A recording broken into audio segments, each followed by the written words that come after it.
For over 300 years, between 1519 and 1821, the entire country we now know as Mexico was enslaved under Spain's colonial rule. Our people, the natural resources, the land, and our government were all controlled directly under the kings of Spain, who sent out their agents with instructions to attack, kill, and steal throughout Nuestra America and carry out whatever orders the Spanish kings demanded. During that period in history, the Spaniards had all the power over our gente, and they did whatever they wanted with us. They pillaged and murdered and treated the great majority of indigenous people like slaves on our own land. For hundreds of years, they stole everything they could to take it back with them to Europe, especially our silver, gold, and other natural resources. To this day, people still argue that we will never know just how much silver the Spaniards stole from Nuestra America. Oral history tells us that a bridge made of pure silver could have been built over the Atlantic Ocean, so you could walk from Nuestra America to Spain and not get your feet wet. Some say that another bridge could be built from Spain back to Nuestra America, but that bridge would be constructed entirely from the bones of the indigenous and African people who died working in the silver mines. Spanish colonizers stole not just silver and gold, but also every type of natural wealth we had in Mexico. They took all of this loot back to Spain, and by doing so, they made Spain the richest and most powerful country in the world for over 100 years. In fact, the starting point of modern capitalism in Europe was financed by this massive theft of native wealth and centuries of enslavement of African people. This was a moment in history known as the primitive accumulation stage of global capitalism. Meanwhile, for hundreds of years, our people lived in extreme poverty, enslaved and exploited at the hands of the Spanish Europeans. Native pyramids were destroyed, and on top of the ruins of these indigenous temples, Spanish colonial governments set up their own buildings and Catholic cathedrals, often using the same stones pulled from the original pyramids. Structures and artifacts of the Nahuatl, Maya, Mixtec, Zapotec, and other great civilizations of Mexico were blown apart or burnt to ashes. Hoping to erase their genocidal thievery from our historical memory, Spaniards spent at least 300 years working every day to destroy our indigenous culture, intent on making us forget the greatness of our native heritage. They burned our native books, destroyed our pyramids and spiritual artifacts, and they forcefully convinced many of our ancestors to think that Spaniards were superior to Mexicans and other indigenous peoples. The consequences of this colonial violence survive today, so much so that we all know someone in our families who denies their indigenous heritage to instead pretend that they are from Spain. Though they tried everything they could to wipe out our indigenous heritage, the roots of native people survived in the rebellious Mexican spirit. These Spanish colonizers, like all colonizers and imperialists who came after them, refused to understand that you can't build a stable future when that future depends on the oppression of native people. When oppression exists, resistance will, sooner or later, always be a decisive factor. Late into the night of September 15, 1810, in the small pueblo now called Dolores, in the state of Guanajuato, a momentous event was led by a priest named Miguel Hidalgo de Costilla. That night, and into the early morning of the 16th of September, Miguel Hidalgo rang the bells of his church to wake up the people of the pueblo and the surrounding areas. When people gathered to find out what was going on, Hidalgo made a revolutionary declaration for the people to fight for freedom, El Grito de Dolores. And his call was heard throughout the country. He yelled out for everyone to hear. Today we reclaim our lives and our future. Today we reclaim a revolution. Que viva Mexico! The next day, the 16th of September, Hidalgo announced major social and economic reforms and declared an end to slavery throughout Mexico.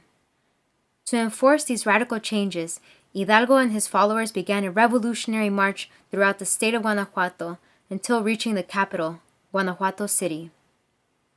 This city and its main fortress were extremely important to Spanish colonial power.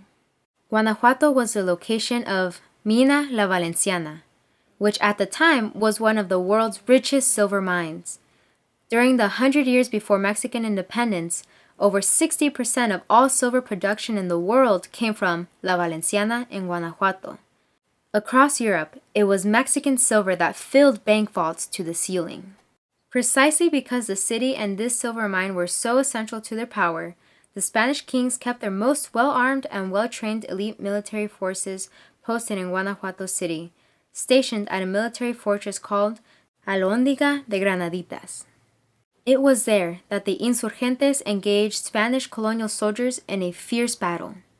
It was also there, during this battle, that the legend of El Pípila came to be. Hidalgo and his army of 20,000 poor Mexicans had taken over most of Guanajuato City, and they had cornered the last Spanish colonial forces that remained. Planning to wait out the insurgentes for a few days until the arrival of reinforcements, Spanish colonial soldiers locked themselves inside the Alhóndiga de Granaditas.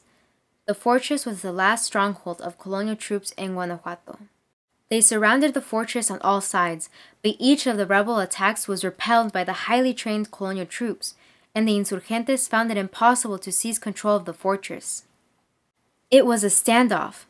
That is, until one poor silver mine worker, named Juan José de los Reyes Martínez, stepped forward and volunteered to bring down the main gate of the fortress on his own. Juan José, known as El Pípila among the other miners, was well known and respected for his unusual strength.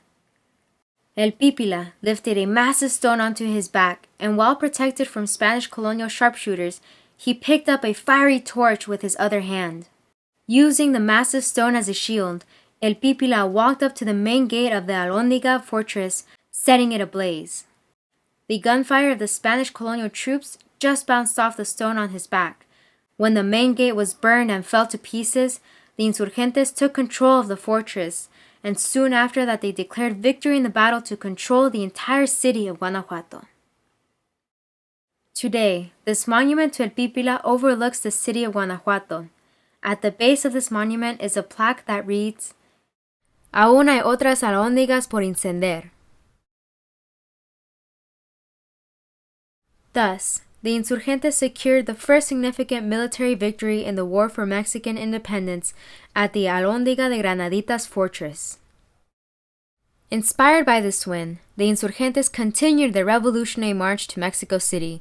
Led by Hidalgo and other insurgent leaders, the revolutionaries marched through the Mexican states of Querétaro, Michoacán, Estado de México, Jalisco, Aguascalientes, Coahuila, and Chihuahua. Along the way, the Mexican people responded to this call to fight for freedom from Spain, and soon, the insurgentes had gathered a massive army of over 60,000 poor people.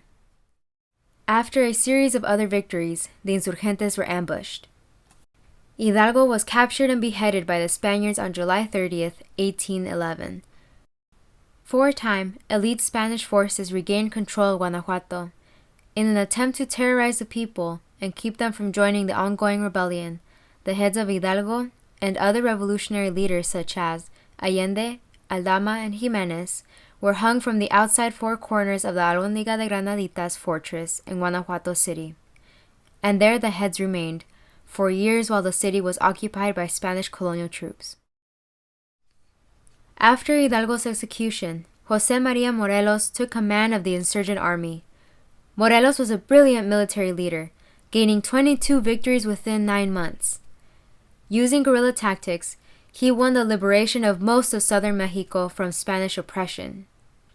Morelos then called together the First Mexican Congress, which soon after declared Mexico's independence and drafted the first constitution. Morelos was defeated and captured in 1815 by Spanish troops, who then executed him by firing squad. Despite the widespread use of Spanish terrorism, the Mexican people continued to resist, and finally, after years of fighting, they won the war in 1821, and Mexico finally secured its independence from Spain. This history is why El Grito de Dolores and El 16 de Septiembre continue to be very important commemorations to all Mexicans. This is also why, on every September 15th, even over 200 years later, we continue to celebrate El Grito de Independencia. ¡Que muera el mal gobierno! ¡Que viva México!